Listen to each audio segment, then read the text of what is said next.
Good morning, everyone, and once again, I welcome you back to the English online class.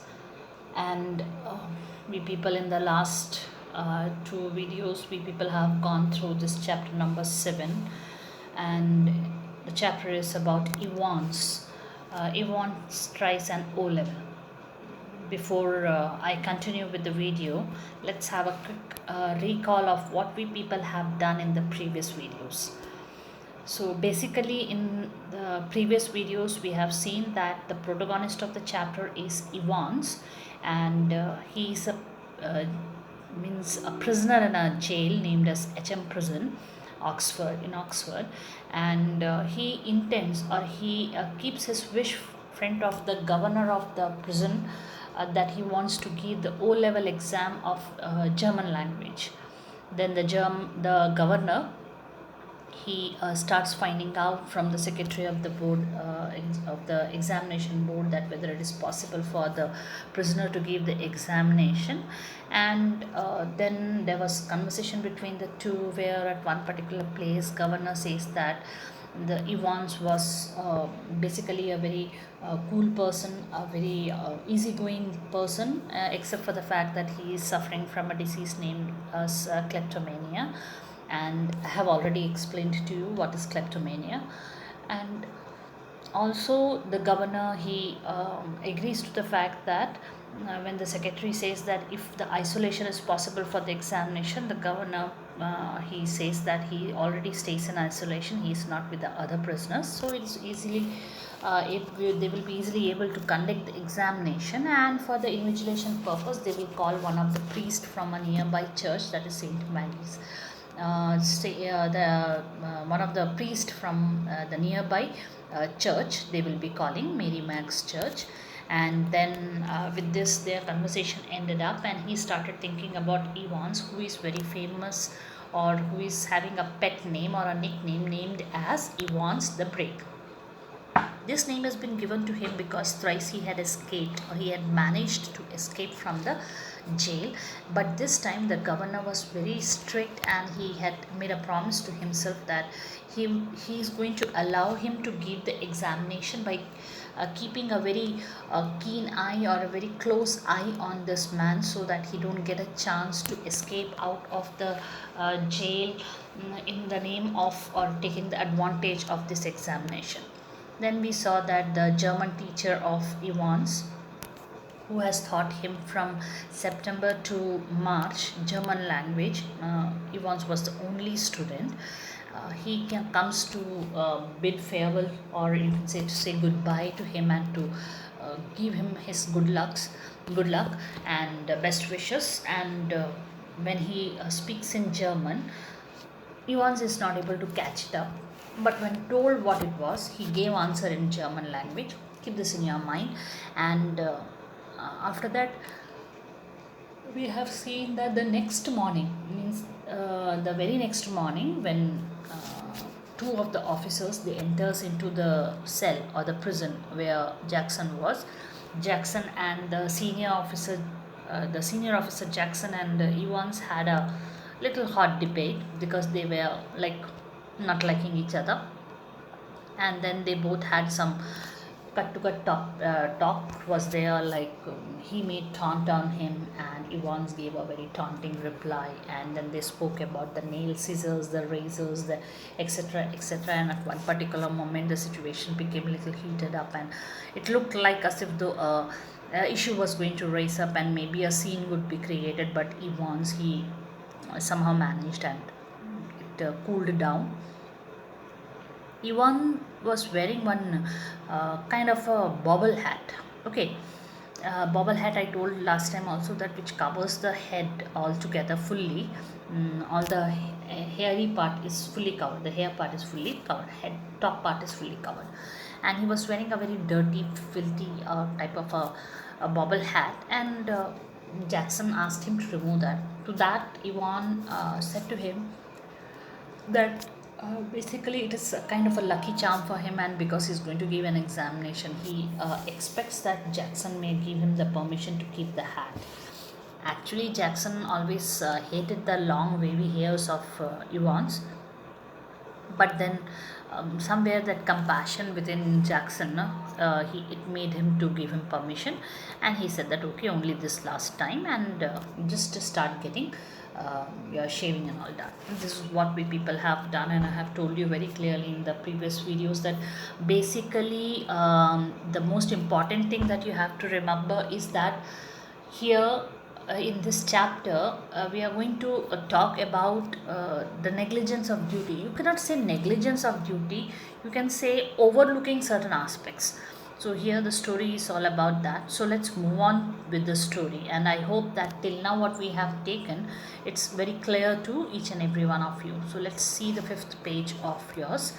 Now in this page onwards, some timings, certain materials or certain situations will be coming across, which you people please keep in your mind. At 8:45 the same morning, the Reverend Stuart McCleary left his bachelor flat in Broad Street and stepped out briskly towards Carfax. The weatherman reported temperatures considerably below the normal for early June, and a long black overcoat and a shallow crowned clerical hat provided welcome protection from the steady drizzle which had set in half an hour earlier and which now spattered the thick lenses of his spectacles. In his right hand, he was carrying a small brown suitcase which contained all that he would need for his morning duties, including a sealed cushion paper envelope. Uh, including was carrying in a small brown suitcase which contained all the that he would need for his morning duties, including a sealed cushion paper envelope, a yellow invigilation form, a special authentication card from the examination board, a paper knife, a Bible. He was to speak to the Women Guild that afternoon on the Book of Ruth and a current copy of the Church Times. Okay.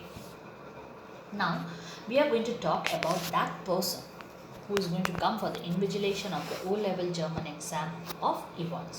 He is no other than a priest. He is none other than a priest, and as I told you earlier, also Saint Maggie's church was there, and from there they have asked for a priest invigilation for this examination. Now at 8:45, same morning means the morning when Jackson and Stephen went there to Evans prison.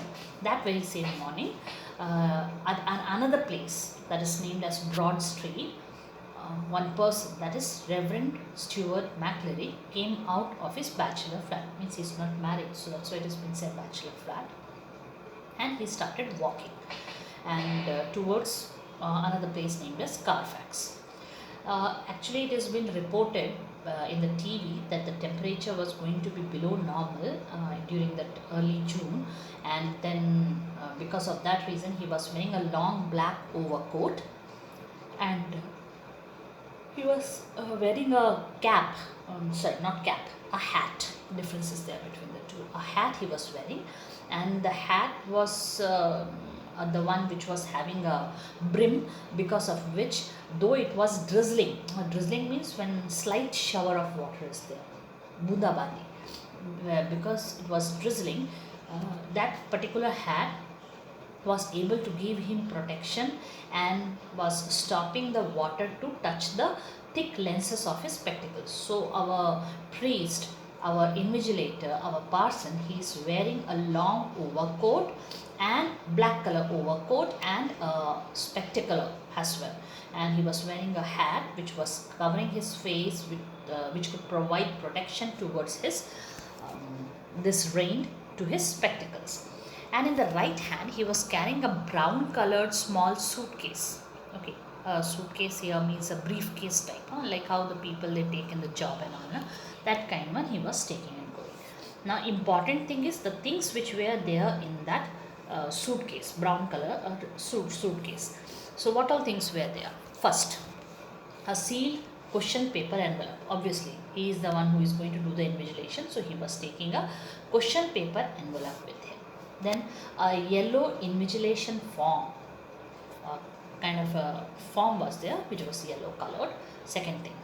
Third thing, a special authentication card from the examination board. Means it is supposed to, the card was supposed to be used by him to prove that he had been appointed by the examination board to act as an invigilator for the examination. This is the third thing. Then the fourth thing was a special, a paper knife. You all know what a paper knife is. A kind of a plastic type of fiber type of material, but it's very dangerous, pointed, and with that you just cut the papers, where the folded papers and all, or otherwise sticked up papers you can just cut with the help of that paper knife.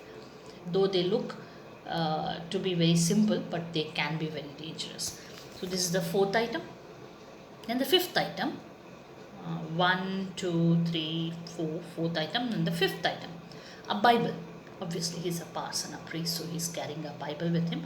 But actually, the reason is that after the examination, he was supposed to go and give you can say that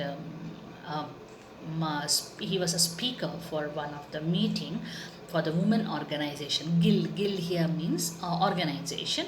On the book of Ruth, means the book Bible, and then a copy of the church times, means the newspaper. So now how many things are there?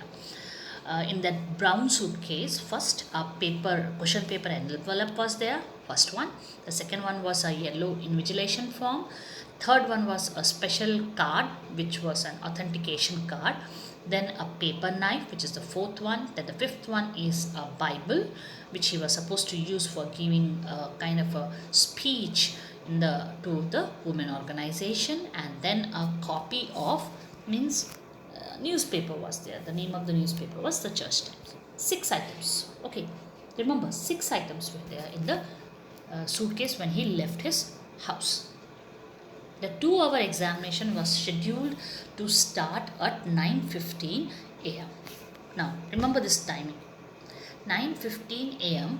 the examination was supposed to start. Timing is having a great role to play in this entire episode, of Yvonne's Trice and O-level. So because of that reason, you need to be a little more careful with regard to this. Exam was supposed to start at 9:15 a.m. Okay. Evans was lathering his face vigorously when Stevens brought in 2 small square tables and set them opposite each other in the narrow space between the bunk on the one side and on the other a distemper stone wall. Next, Stevens brought in 2 hard chairs, and the slightly less battered of which he placed in front of the table, which stood nearer the cell door. Now this particular setting you will have to imagine and understand. Okay, I'm not there right in front of you, but still I'll try my level best to make you understand. See, you all might have seen a cell, a jail. At least in movies and all you might have seen how it looks like. The 3 walls will be there, concrete walls will be there. Then on the 4th wall, it's not like Indian jails, okay, please. We are talking about a foreign jail in which the 4th wall will be concrete with only place for the door. Okay, only for the door. Cell door will be there, through which the person comes and goes inside and outside. Now Ivan, he was lathering his face vigorously. Lathering here means he was applying the shaving cream nicely to make a foam over there when Stephen came in that room. And he brought 2 square tables and set them opposite each other in the narrow space between the bunk on the one side and on the other a distempered stone wall.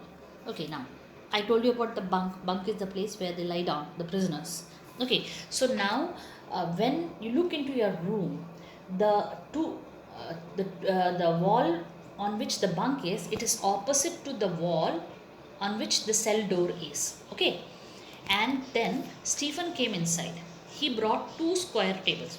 Table and chair is needed enough for the examination. So he brought 2 table and he joined the 2 tables to make a long table between the cell door and the bunk. Understood? The space between the 2 walls means one wall in which the cell door is there and one wall in which the bunk is there. Between that he put that a square table. After that he brought 2 chairs, 2 hard chairs he brought, You're not going to get a cushion one chair over there, no?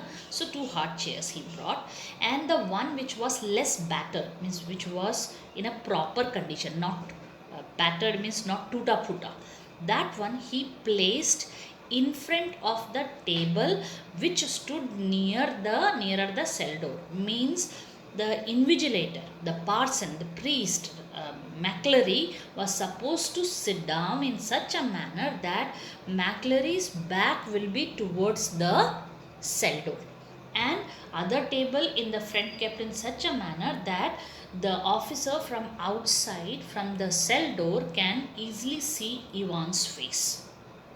Now you understood how the arrangement is.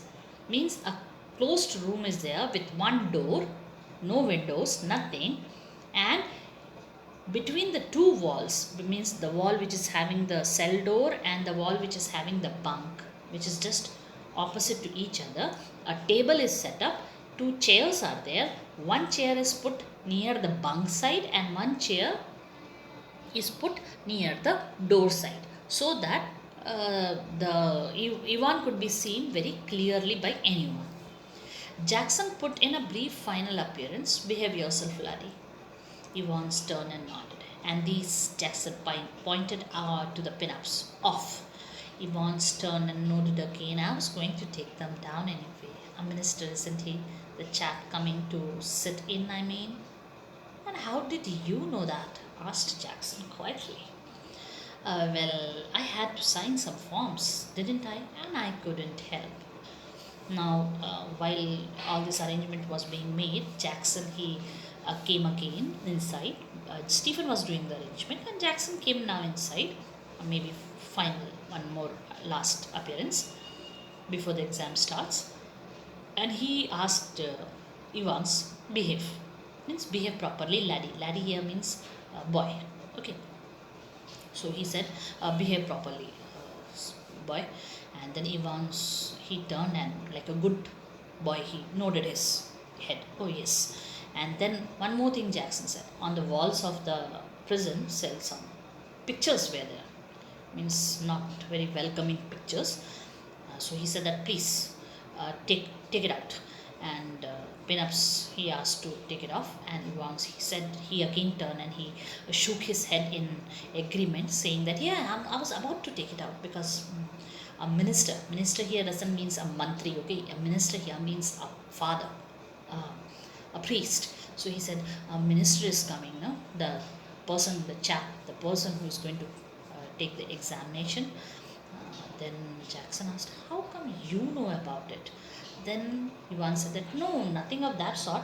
Actually, I had to sign some papers and all, so I just could not stop myself from peeping and looking at it, that who is the person coming for the invigilation. That's what he said. Evans drew the razor carefully down his left cheek and left a neat swath in the white lather.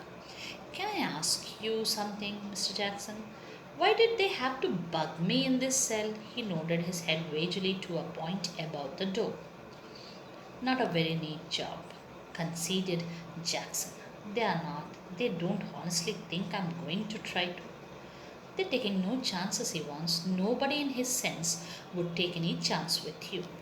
Okay, now here you can see a line is given. Evans drew the razor carefully down his left cheek and left a neat swath in the white lather. Boys and girls, you all know that when the shaving cream is applied and when the razor is pulled over it, it brings down a line which is clean, showing clean cheeks. So that's what it has been said, neat swath in the white lather.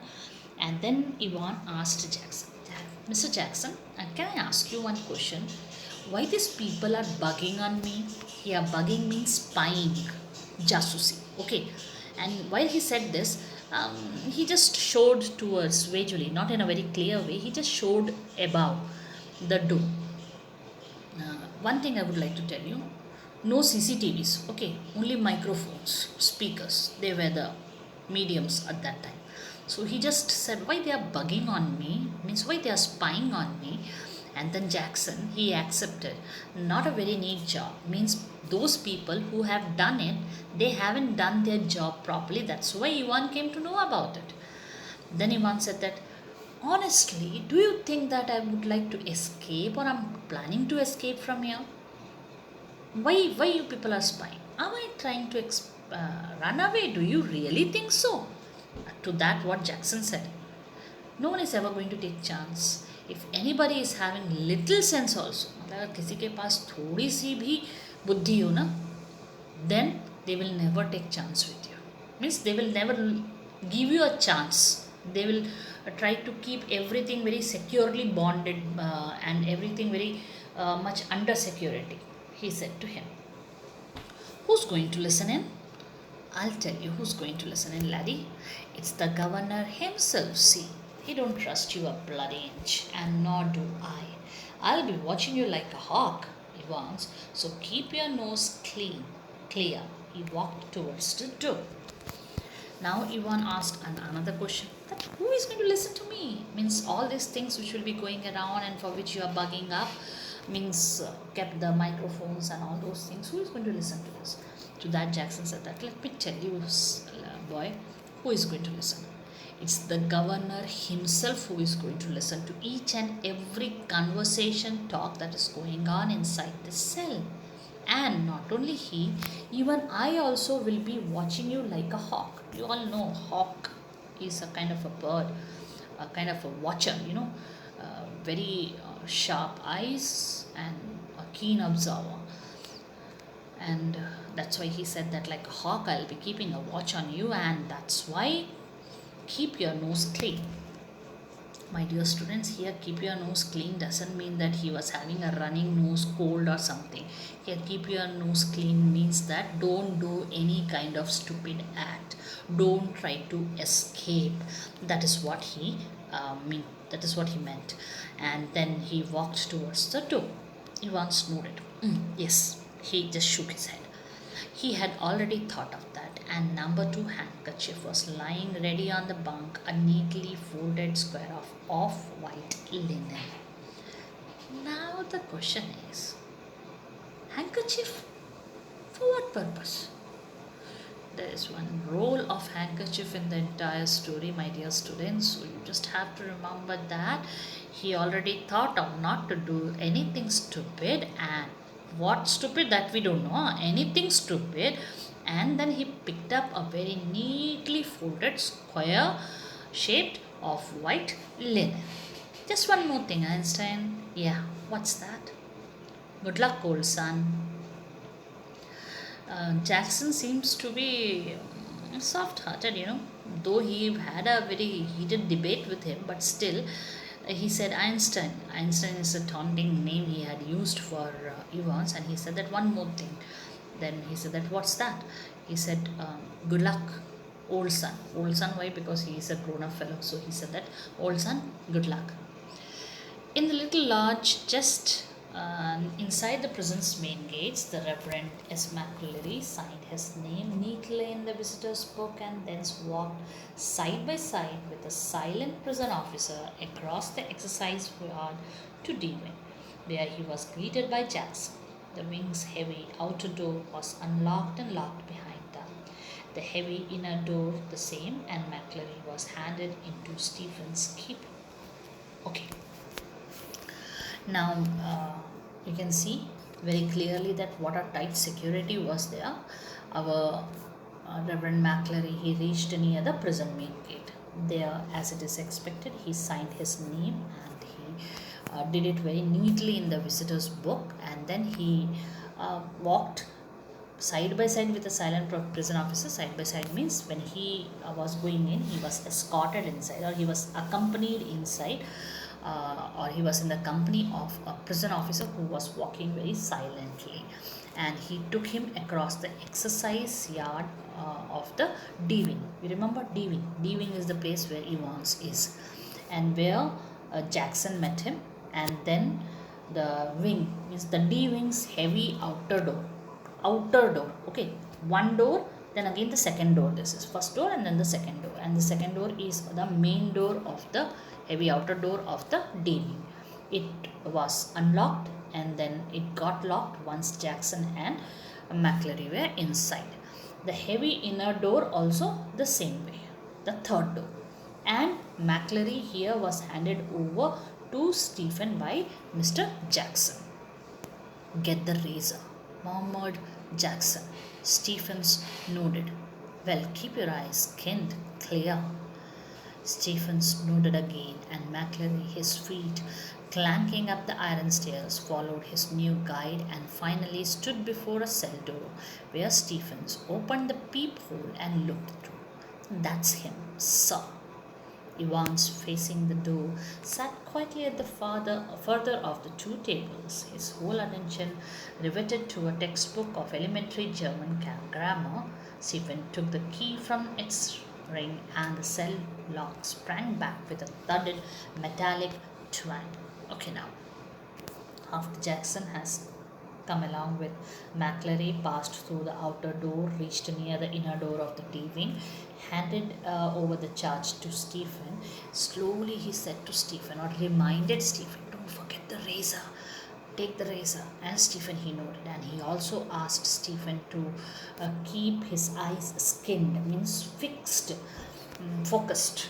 And then Stephen again he nodded because he was a freshly recruited fellow. And then he started climbing the iron stairs. Obviously, when iron stairs are climbed up, a noise comes. So McClary, he followed his new guide. Who is this new guide? Stephen. And then finally they reached near the door of the cell where Evans was there. And then after reaching there, immediately Stephen did not open the door. Instead, he opened the peephole. You all know, a kind of a window will be there on the door, small. You just have to open and look who is inside or who is outside, etc. type. So here it is only from outside opening. So he opened the peephole and he saw that Ivan was there, and he said to McClary also, that's him, sir. And now Ivan, how he was sitting down. Ivan was facing the door. I already told you. His chair was kept near the bunk so that he can be seen very clearly when opening the door or looking through the peephole. And he was sitting down very quietly at the further of the two tables, means at the farthest side, means at the far away side of the table. And then his whole attention was, he was very busy, revising, and his whole attention was to the textbook of grammar, of German grammar. And Stephen, he picked up the key which was hanging over there in the ring, and then he put it inside. It's not like the Indian jails, just open the lock.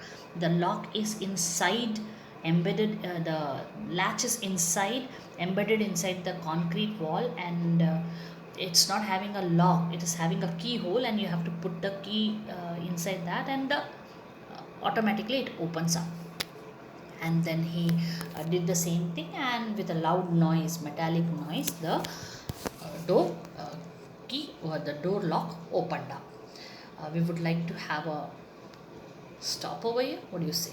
So that before I come for the next video, you all must go through the part which we have done in your chapter, this chapter of yours from your book, so that when we will go for the further things, you can easily line up all the things that you have studied in the, or you have come across in the previous videos. So till that, let's have a break, and you take care and be safe.